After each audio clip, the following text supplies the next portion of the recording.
A word about the flowers. It strikes me, it's worth noting. So the flowers behind the altar, beautiful, right? Given to the glory of God and in honor and celebration of the baptismal candidates this morning. Same with the flowers around the font. Oh, I love the wreath we always have. Again, given to the glory of God and honor and celebration of our baptismal candidates. And what strikes me is these flowers here at the rood screen.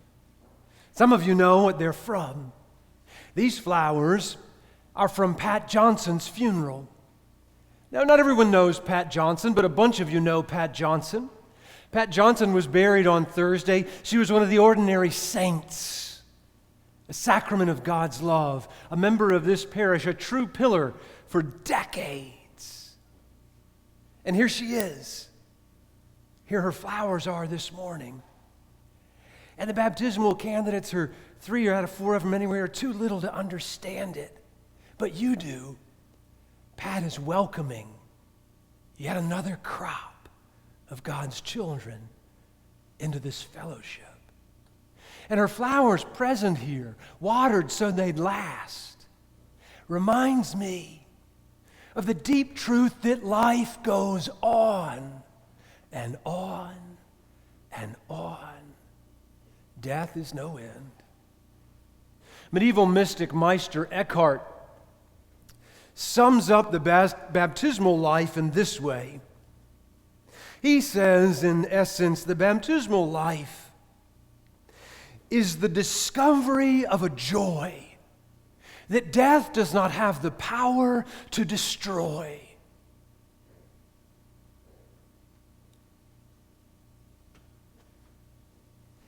This is about that joy. So the words that got me in the gospel are the heavens were torn apart. Did y'all catch those words in the gospel? The heavens were torn apart at Jesus' baptism.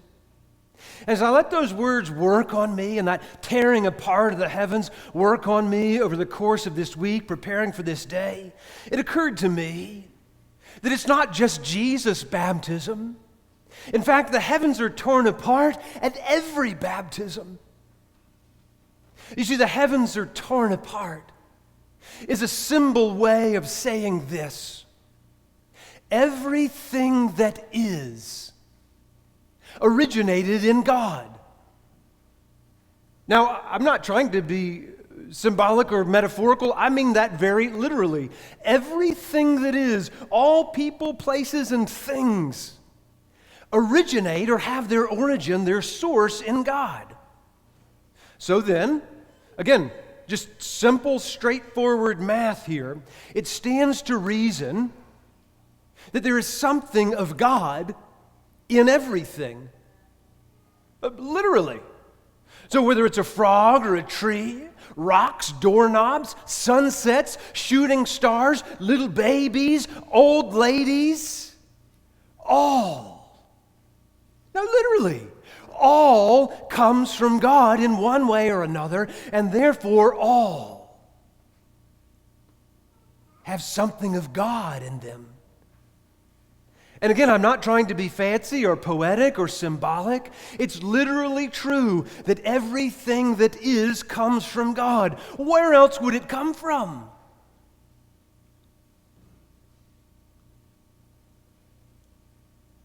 Now Jesus, to check this out, Jesus is God come to us from within life. What I mean this very literally. He didn't arrive like the story, like they didn't travel in a boat across an ocean to get to Bethlehem. The story is not that Jesus arrived in Bethlehem one starry night on a spaceship, having floated in on a cloud, maybe from far away beyond Pluto. That's not the story. Jesus didn't come to us from far away. Jesus came to us in the most earthy way from within the womb. from within life, from within the womb of Mary. So then check this out. This is where it gets, man. So Jesus, who is eternal life, comes to us by the way of mortal life, the very life of his mama. Same way all of y'all came. So the heavens torn apart announces this truth once and for all, that there is no distance between God and us. It's a short trip from here to heaven. Just open your eyes.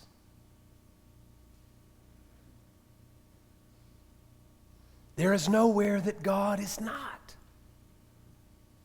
Are y'all with me on that? God is constantly coming to us through all creation, so the baptized are the ones who are always on the lookout.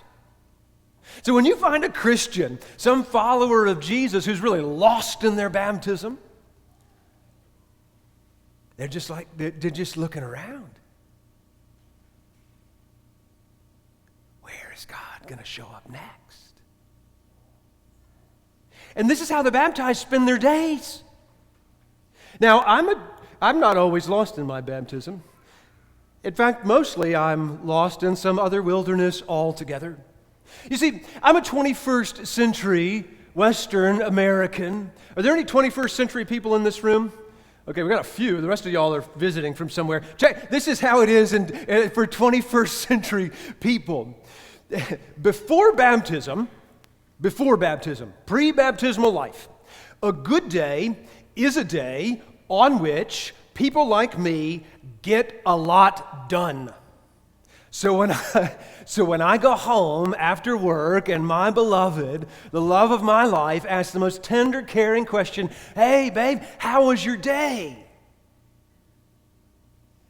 I say one of two things. I say, "It was terrible. I didn't get a thing done." Or I say, "It was great. I got so much done." That's pre-baptismal me. It's very different when I'm lost in the truth of my baptism. Kristen says, "Hey, babe, how was your day?" And I say, "Oh my God, it was great. I saw God today. Everywhere I went, I saw God hidden in people, places, and things. Did you know," I say to her, "God is everywhere? The heavens are slap torn apart, and the divine is draped over and tucked into everything." It's like an angel, I say to her, had a bucket of grace and a big old paintbrush and just walked around in front of me and slapped paint and grace over everything. This all happens in our kitchen, where God is fully present. After baptism, somebody will say to you, "But did you get anything done?" And after baptism, the one who's lost in his baptism or her baptism answers that question saying, "What? What does that mean, getting things done?" You see, after baptism, all a bad day is one on which my vision wasn't very good. For whatever reason, things were cloudy and I couldn't see the subtle magnificence of God's presence buried in all the mess.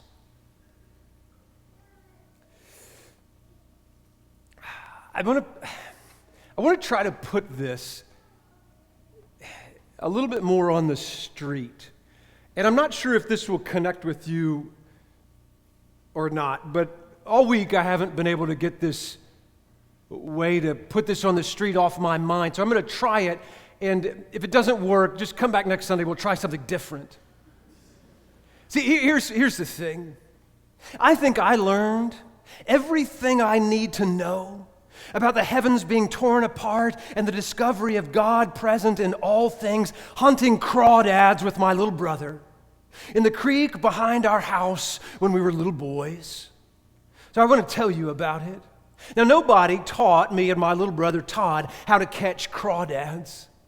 We just went down to the creek, drawn to it like a metal to magnet when we were little boys. When we got there, the heavens were torn apart. We got in the water, and God, disguised as the woods behind our house, became our teacher. Now, we learned pretty quickly that if you stir up the water, it clouds over and you can't see what's in it. And when the water clouds over, all you can do, because you can't make it come clear, all you can do is sit still and wait when the water clouds over. You ever get so angry or scared or certain that the water clouds over in your life and you can't see anything beyond about 12 inches in front of your face? Has that ever happened to you? All you can do is wait. Now, if you crouch on the creek bank and wait, the creek will teach you. The creek will teach you about patience, and soon enough, sure enough, the water will clear and you can see all the way to the bottom. Now, God made crawdads, or at least the ones that live down in my home state of Georgia, really in a clever way so that they blend in real well with the bottom of the creek, and you have to look real close and real careful. A passing glance won't do. You got to slow down and look deep in order to see them hiding in the water.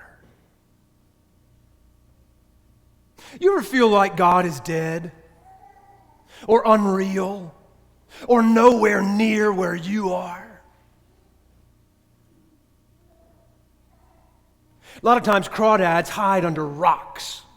In that case, you have to put your little hand in the water real slow, real easy like, so you don't trouble the water. Then when you get to the rock, you put your own little pinchers around the rock, and you lift the rock, at a snail's pace. And you lift it and you put the rock aside without stirring things up. And if you look real close and real careful and real deep, there you'll see him, Mr. Crawdad. And he's waiting to see what you'll do next. Now, I don't know exactly why you want to catch Mr. Crawdad. I don't know exactly why, but you do. You're not thinking theologically at such a young age, little boys, little girls that you are. But there's something in that crawdad that matches up with something buried inside of you, some spark of something that you've just got to get your hands on.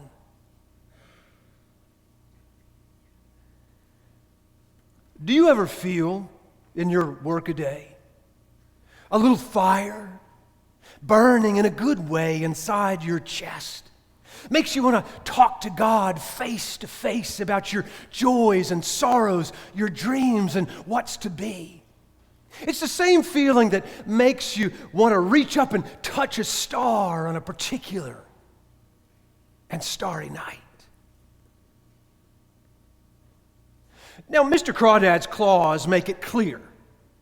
Oh, it doesn't take long. You get one glimpse at those claws and it makes it clear you got to catch him from behind.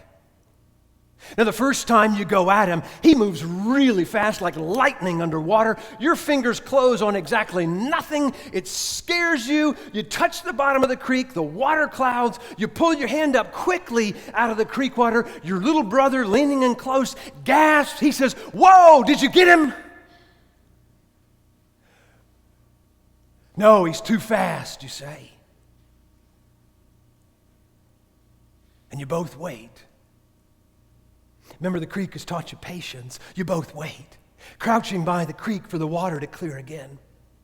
You go at him, this time you get him, you hold him up, it's the thrill of a lifetime. You caught him, you caught him. The time after that, you get him, Mr. Crawdad that is, and he gets you too. You pull your hand out of the water and scream because he's hanging on the end of your thumb by one of his big pincher claws. Now little brother is rolling on the creek bank, laughing his fool head off at you and the Crawdad that you've caught each other. You give your hand one hard shake, Mr. Crawdad is flung back from whence he came into the creek water.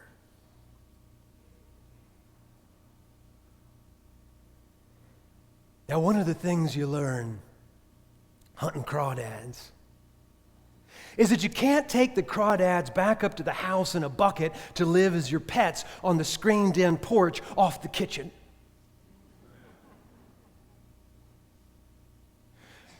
Because the crawdads will die in that bucket. So you got to let the crawdads live in the creek, right where God planted them. And this is where you learn trust. On your exploratory journey to discover the joy that death will not destroy, this is where you learn trust. They'll be there tomorrow. Go on back down to the creek tomorrow. The baptismal life, you see, this life of discovery is lived one day at a time. Now, at the end of the day, when you're called home for supper, you and your little brother trudge through the woods back up to the house, tired and wet. You come through the screened-in porch where crawdads are not meant to live in a bucket. And you go in the back kitchen door. And your mother looks down at you both and says, "How was the day, boys? How was the day?"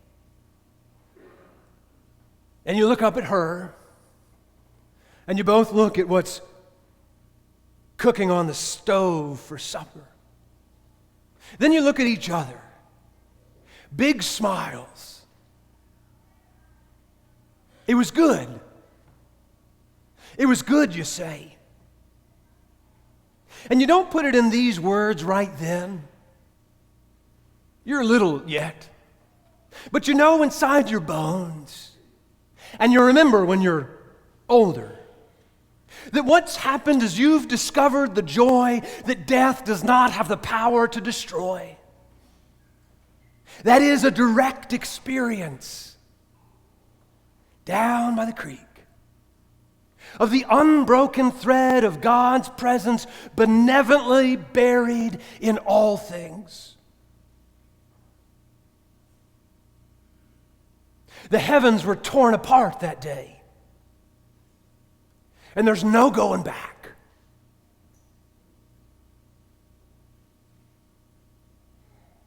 Now everywhere you go, every time you open your eyes, you're looking all around for God hidden in your midst. And when you see the divine and everybody and everything all around you, you know and feel that you've discovered the joy that death does not have the power to destroy. That's the baptismal life.